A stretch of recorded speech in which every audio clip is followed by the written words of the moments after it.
2 तारखेला Jamner police station व SP office व मुख्यमंत्री यांना निवेदन दिलेलं आहे माझ्या स्वतःच्या स्वसंरक्षणासाठी।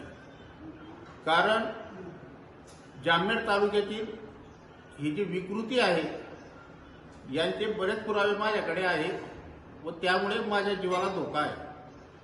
मला 31 जुलै रोजी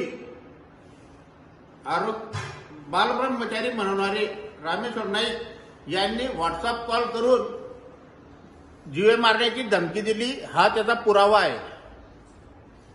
आणि जर आज गिरीश महाजनांनी पेपरामध्ये हे दिलेलं आहे किंवा काही पुरावे असतील तर त्यांनी पोलीस स्टेशनला द्यावे।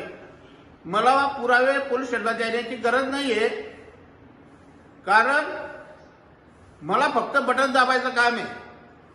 परंतु मी एक मनुष्य आहे आणि मी कोणाला वहिनी म्हटलंय, कोणाला आई म्हटलंय, कोणाला मुलगी म्हटलंय, त्याची मर्यादा पाळून मी अजून चूप आहे। परंतु ज्या दिवशी आपल्या अनितीचे 100 पाप पूर्ण होतील त्या दिवशी मला आपल्या सल्ल्याची गरज लागणार नाही।